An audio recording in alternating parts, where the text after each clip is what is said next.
નમસ્કાર મિત્રો, તો અમે લઈને આવી ગયા છીએ દાંતીવાડા ડેમ, સીપુ ડેમ અને મુક્તેશ્વર ડેમ. તો તારીખ થઈ છે 31/8/2025, સમય થયો છે 6 વાગ્યે.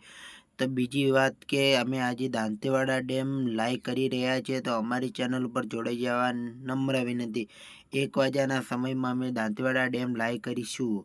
ઓકે, તો લાઈવ સપાટી તમને બતાવીશું. હવે વાત કરીએ દાંતીવાડા ડેમ.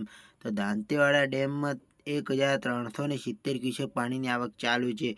હજી ઉપરવાસમાં મોડી રાતે વરસાદ થયો છે. જેવો આવકમાં વધારો જોવા મળશે એવો અમે વિડીયો અપલોડ કરી દઈશું. હવે વાત કરીએ સપાટીની, તો 582.50ની સપાટી પોણી પહોંચી ગયું છે. અને ભયજનક સપાટીની વાત કરીએ તો 604 છે મિત્રો. હજી કોઈ પાણી છોડવામાં આવ્યું નથી બનાસ નદીમાં. હવે વાત કરીએ સીપુ ડેમની, તો સીપુ ડેમમાં રાજસ્થાનમાં વરસાદ ના હોવાના કારણે આવકમાં ઘટાડો આવક જોવા મળતી નથી, તો આવક નીલ છે. અને સપાટીની વાત કરીએ તો 581.3ની સપાટી પોણી ગયું છે. અને ભયજનક સપાટીની વાત કરીએ તો 611 છે મિત્રો.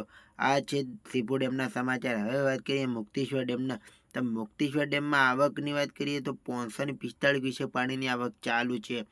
અને સપાટીની વાત કરીએ તો 659.10ની સપાટી પોણી ગયું છે. અને ભયજનક સપાટીની વાત કરીએ તો 661.58ની છે મિત્રો.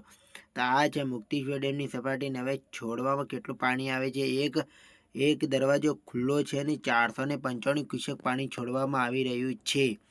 આ હતી મુક્તેશ્વર ડેમની સપાટી. હવે વાત કરીએ દાંતીવાડા ડેમ, સીપુ ડેમ અને મુક્તેશ્વર ડેમ. આ 3 ડેમોની અમે સપાટી અને આવકની વાત તમને કરી દીધી. અને બીજું કે અમે આ દાંતીવાડા ડેમ લાઈવ કરી રહ્યા છીએ 1 વાગ્યાના ટાઈમે. તો 1 વાગ્યા ટાઈમમાં અમારી ચેનલ પર લાઈવમાં જોડાઈ જવા વિનંતી. તો અમારી ચેનલને સબસ્ક્રાઈબ કરી દેજો.